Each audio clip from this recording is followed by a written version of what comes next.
Hello नमस्कार दोस्तों। मैं सत्या प्रताप गढ़िया एक नई स्टोरी के साथ आप लोगों के सामने फिर से आ गया हूँ। आज की हमारी कहानी जो सुनने के बाद आपको असमंजस में डाल देगी कि ऐसा भी होता है क्या इस धरती पर। जी हाँ, बिल्कुल होता है, क्योंकि ये धरती कभी भी किसी भी वक्त किसी के साथ गेम खेल सकती है। जिंदगी इज द गेम। जिंदगी में कभी भी कुछ भी हो सकता है, कोई भी चीज़ हो सकता है। ऐसा ही आज की हमारी कहानी है। ये है प्रतापगढ़ ज़िले की एक गांव है। प्रतापगढ़ ज़िला है जहां एक गांव है मदाफरपुर। जी हाँ, मदाफरपुर प्रतापगढ़ ज़िले से लगभग 4 से 5 किलोमीटर दूरी पर है। वहाँ पर एक औरत, विधवा औरत रूपा नाम की एक औरत रहती है।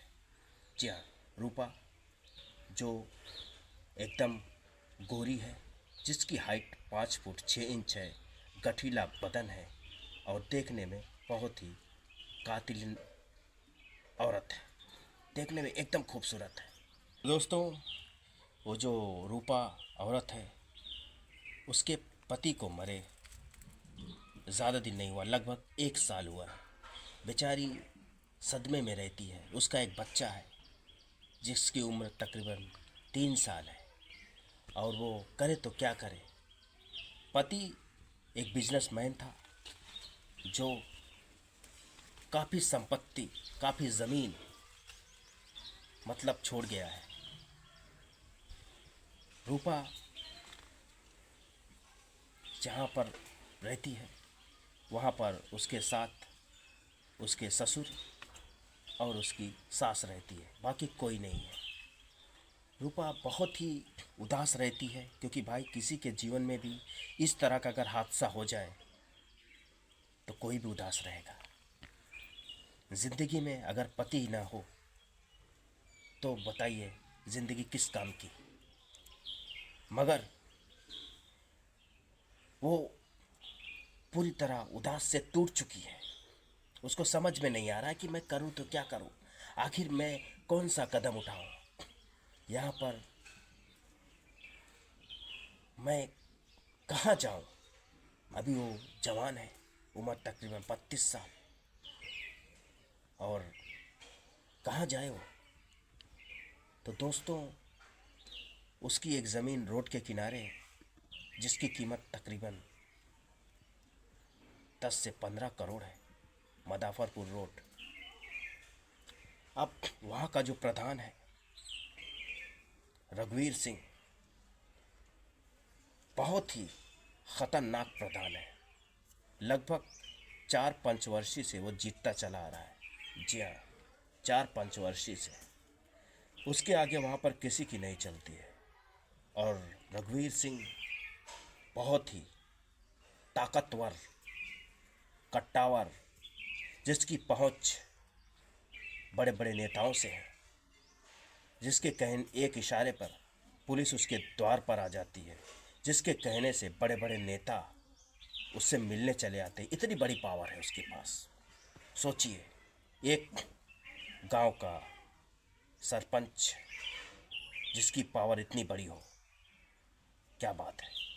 तो दोस्तों, अब उसकी जो ज़मीन है वो खरीदना चाहता है, मगर उसका पति तो मर चुका है रूपा का।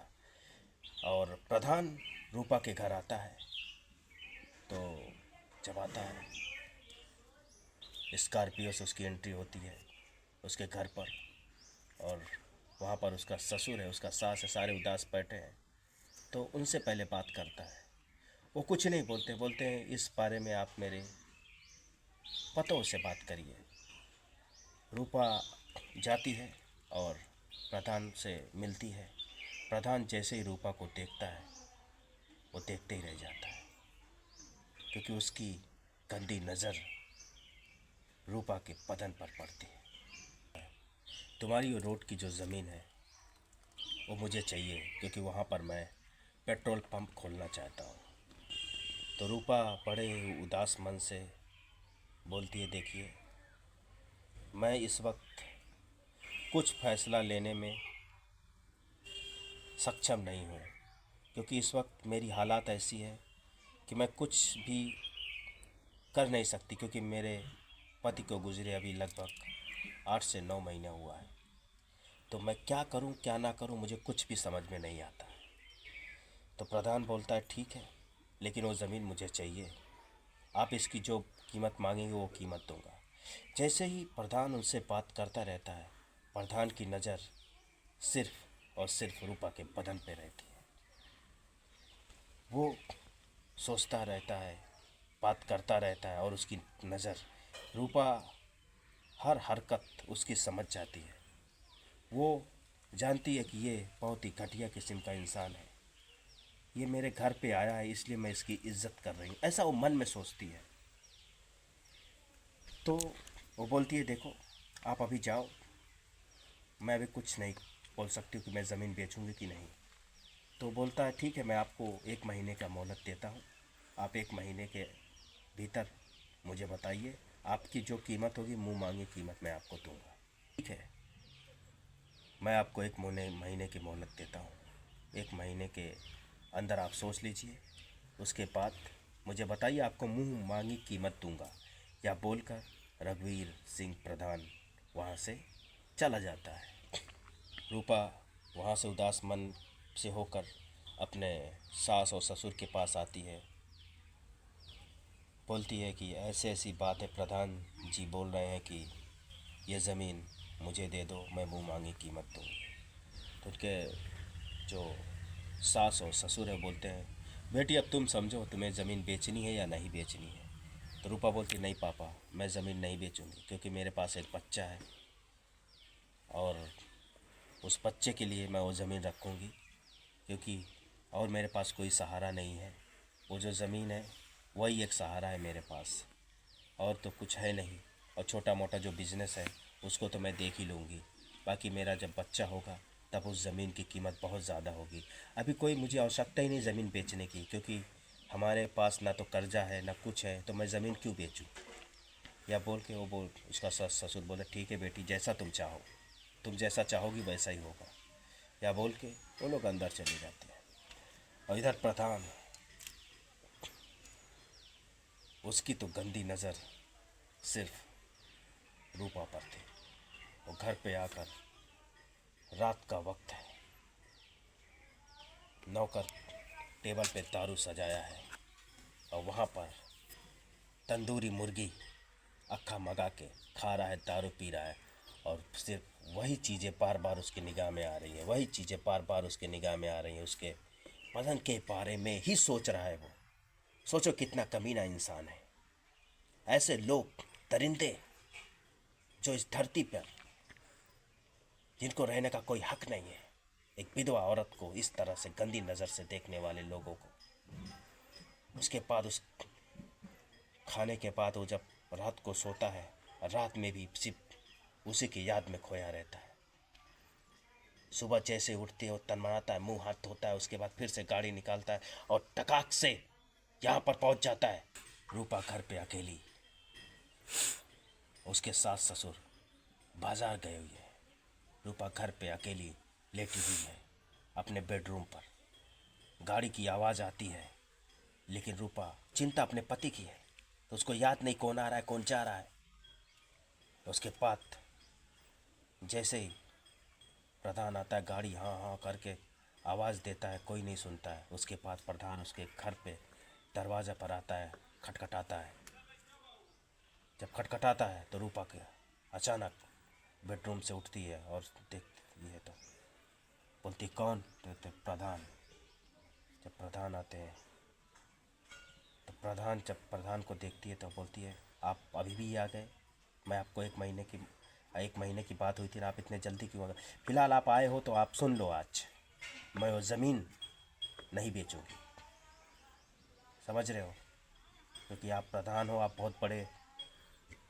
बहुत बड़ी आपकी ताकत है, बहुत बड़े आप यहाँ के बहुत बड़े आदमी होंगे, लेकिन वो ज़मीन मैं नहीं बेचूंगी, क्योंकि वो ज़मीन, मेरा बच्चा छोटा है, वो आगे पढ़ लिख कर उस ज़मीन पे हम खुद कारोबार करेंगे। यह सुनते ही प्रधान एकदम रौद्र रूप में आ जाता है। वो बोलता है, तुम रूपा किससे बात कर रही हो? तुम जानती हो मैं कौन हूँ? यहाँ का प्रधान। मैं चाहूँ तो 2 मिनट में तुम्हारे साथ क्या नहीं कर सकता हूँ। रूपा बोलती है, आप प्रधान हो ठीक है, मगर आप मेरे साथ बोल रहे हो क्या नहीं कर सकता हूँ? आप प्रधान होते हुए भी इस तरह की हरकतें कर रहे हो, आपको शर्म आना चाहिए।